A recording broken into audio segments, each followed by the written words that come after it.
దేవుని పరిశుద్ధమైన నామానికి మహిమ కలుగును గాక. మీ అందరికీ ప్రభువైన యేసుక్రీస్తు నామములో శుభములు వందనాలు ప్రకటిస్తూ ఉన్నాను. ఒక ముఖ్యమైన విషయం మీ ఎదుటికి తీసుకురావడం కొరకు మేము కూర్చొని ఉన్నాం. ఈ స్థలంలో క్రైస్తవ హక్కుల రక్షణ సమితి రాష్ట్ర అధ్యక్షులు రెవరెండ్ డాక్టర్ ఎల్షాయ్ గారు, అలాగే మనోహాయ్ గారు, అలాగే చంద్రపాలు గారు, అబ్రహాం గారు, అలాగే పెద్దపల్లి జిల్లా అధ్యక్షులు క్రైస్తవ హక్కుల రక్షణ సమితి ప్రభాకర్ గారు ఉండడం ఎంతో ఆశీర్వాదకరం. మేమందరం కలిసి ఎందుకు ఈ వీడియో ముఖంగా స్పందించవలసి వస్తుంది అంటే, గత 10-12 రోజులుగా దైవజనులు, గొప్ప దైవజనులు షాలేం రాజు గారి మీద జరుగుతున్నటువంటి ఒక కుట్రపూరితమైనటువంటి విషయాలు, దానిలో భాగంగా ఆయన ఏదో పెద్ద నేరం చేసినట్లుగా అనేక మంది దాని మీద పెద్దగా చిన్న దాని పెద్ద భూతద్దములు పెట్టి పెద్దగా చూస్తూ, దానికి కొన్ని మీడియాలు కూడా వారు కూడా దానికి కొంచెం మతోన్మాదులతో చేయి కలిపి విపరీతంగా దాన్ని స్క్రోల్ చేస్తూ ఉన్నాయి. మేము ఒకటి అడుగుతూ ఉన్నాము, సహోదరులు చాలామంది స్పందిస్తూ ఉన్నారు, మతోన్మాద సిస్టర్స్, మీకు వందనాలు తెలియజేస్తున్నా. ముందుగా ఈ మల్లెపూల విషయంలోనే మీరు ఇంత శ్రద్ధ కలిగి ఉంటే, మరి అదే ఆంధ్ర రాష్ట్రంలో 8 సంవత్సరాలు లేదా 8వ తరగతి చదువుతున్న బాలిక సత్యసాయి జిల్లాలో ఏడుగుర్రాలపల్లి గ్రామంలో 14 మంది అత్యాచారం చేసి అమ్మాయిని గర్భవతిని చేస్తే, మరి మీరు నిద్రలో ఉన్నారా లేకపోతే నిద్రలోకి జారుకున్నారా మాకు అర్థం కావట్లేదు తల్లి. అదే విధముగా మణిపూర్ రాష్ట్రం అంతా తగులబడిపోతుంటే, మణిపూర్ రాష్ట్రంలో అదే స్త్రీలను అగౌరవంగా అందరూ చూస్తుండగా నగ్నంగా ఊరేగిస్తే, ఒక్క స్త్రీ కూడా ఈ సనాతన ధర్మం మరి మాట్లాడలేకపోయిందే. అంటే వాళ్ళు స్త్రీలు కాదా? మల్లెపూలు వస్తేనే స్త్రీలు అన్నట్ట, లేకపోతే వస్త్రహీనులుగా చేస్తే స్త్రీలు కాదన్నట్ట? ఒకసారి మీరు ఆలోచన చేసి మాట్లాడాలని తెలియజేస్తున్నాను. మేము క్రైస్తవులముగా మేము ఖండిస్తున్నాం.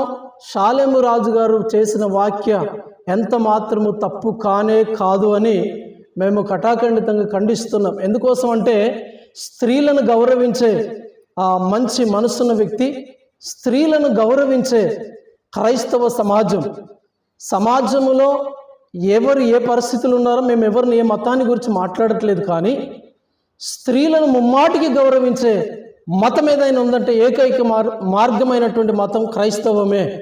క్రైస్తవ్యము చాలా స్త్రీలను గౌరవిస్తుంది.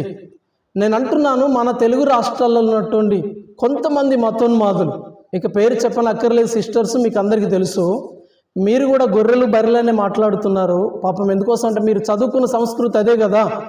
ఈ గొర్రెలు, మరి ఈ బర్రెలైన మీరు మరి గొర్రెలు ఇష్టం వచ్చినట్టు ఈ బర్రెలు ఇష్టం వచ్చినట్టు మాట్లాడుతుంటే, మరి గొర్రెలను ఇష్టం వచ్చినట్టు ఆ బర్రెలు మాట్లాడుతుంటే మీరేం చేస్తున్నారు తల్లి? స్త్రీల మానాల గురించి మాట్లాడుతున్నారే. సనాతన ధర్మం అట్లనే నేర్పించిందా? మరి ఏ గ్రంథం ఇట్లా నేర్పించింది? ఏ గ్రంథం ఇట్లా మాట్లాడమని చెప్పింది? ఏ గ్రంథంలో ఇలా మాట్లాడమని సంబోధించమని ఏ గ్రంథంలో రాయబడింది? మాకైతే అర్థం కావట్లేదు. మరి మీ గ్రంథంలో ఇట్లా రాయబడిందేమో.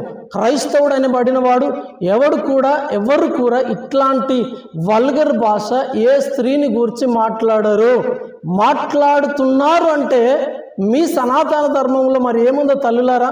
మీరే మీ భర్తలకు కావచ్చు, మీ అన్నదమ్ములకు కావచ్చు, మీ సహోదరులకు కావచ్చు, భారతదేశంలో ఉన్నటువంటి ఇట్లా వల్గర్గా మాట్లాడే వారికి మీరే కొంచెం బుద్ధి చెప్తే బాగుండు.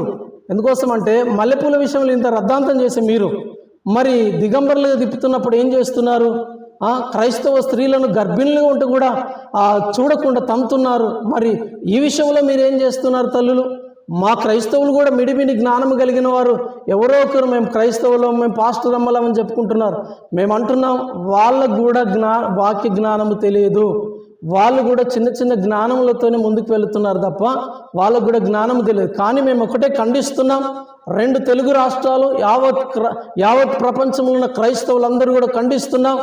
శాలెం రాజు గారు మాట్లాడిన మాటల్లో ఒక్కటి కూడా తప్పు లేదు, అది తప్పు కాదు అని మేము ముక్కోటి కంఠముతో మేము ఖండిస్తున్నాం. ఎందుకోసం అంటే ఆయన తప్పుగా మాట్లాడలేదు, తప్పుగా ప్రవర్తించే వ్యక్తి కాదు, తప్పుగా ఆలోచించే వ్యక్తి కూడా కాదు. ఆయన ఒక క్రైస్తవుని మీద మీరు ఇట్లా దుష్ప్రచారం చేసి ఆయన సాక్ష్యాన్ని దెబ్బతీయడానికి ఏదో చేయడానికి మీరు కుట్రపూరితమైన ప్రయోగాలు చేస్తే అది ఎంత మాత్రం అది సమము కాదు, మర్యాద కూడా కాదు.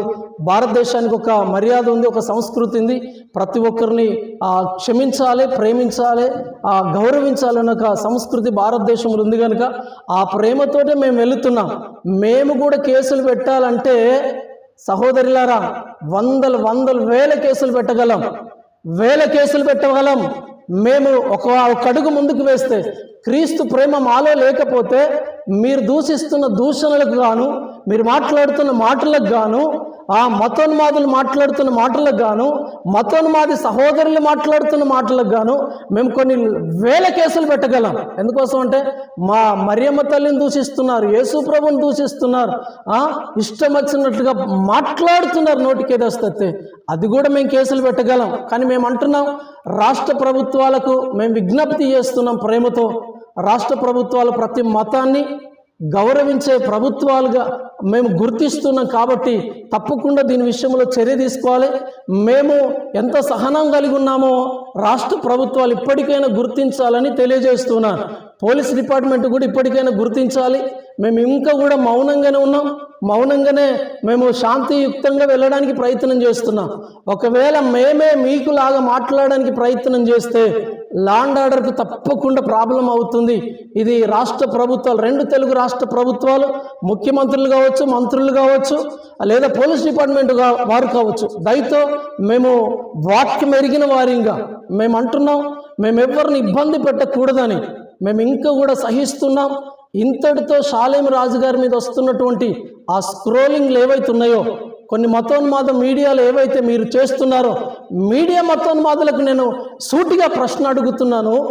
బిగ్ టీవీ కావచ్చు, ఆర్టీవీ కావచ్చు, ఇంకా ఏ టీవీ అయినా కావచ్చు, మీరు ఈ మల్లెపూల విషయంలో ఇంత గుచ్చి మాట్లాడుతున్నారే, మరి ఆ 14 సంవత్సరాల బాలిక విషయంలో మీరు ఎందుకు మాట్లాడలేకపోతున్నారు? మీ ఇళ్ళలో ఆడవాళ్ళు లేరా? మరి ఆ విషయంలో ఎందుకు మీరు మాట్లాడలేకపోయారు? మీరు మణిపూర్ విషయంలో ఎందుకు మాట్లాడలేకపోయారు? అప్పుడు కళ్ళు కనబడట్లేదు మీకు మీడియా వాళ్ళకి? అదేవిధంగా మొన్నటికి మొన్న ఆంధ్ర రాష్ట్రంలో జరిగిన ఒక పాస్టర్ మనం గర్భిణీ స్త్రీని తంతే ఎందుకు మీడియా మాట్లాడలేదు? అంటే మీకు నచ్చినట్టుగా మీరు వ్యవహరిస్తారా? ఇది రాజ్యాంగమా? ఇది భారతదేశంలో ఉన్నటువంటి సంస్కృతి. కాబట్టి మీడియా వాళ్ళు కూడా నోరు అదుపులో పెట్టుకొని మాట్లాడండి, జాగ్రత్తగా మాట్లాడండి. ఎందుకోసం అంటే భారతదేశం అంటేనే మాతృభూమి, భారతదేశంలో అందరూ సహోదరులుగానే బ్రతుకుతున్నాం. ఈ బ్రతుకుతున్న క్రమంలో కొంతమంది మతోన్మాద మీడియాలు కావచ్చు, మతోన్మాద సహోదరులు కావచ్చు, ఈ విధంగా మాట్లాడడం ఎంత మాత్రం సమము కాదు. కాబట్టి మేము మరలా చెప్తున్నాం, శాలేం రాజు గారు మాట్లాడింది తప్పు కానే కాదు. మరలా మేము హెచ్చరిస్తున్నాం ప్రేమపూర్వకంగా. మేము ఒకవేళ మీ మీద కూడా యాక్షన్ తీసుకోవాలనుకుంటే లా అండ్ ఆర్డర్కి ఇబ్బంది అవుతుంది. దయచేసి ప్రభుత్వాలు గమనించి దీన్ని అదుపు చేయాలని కోరుతూ నా మాటలు ముగిస్తూ ఉన్నాను.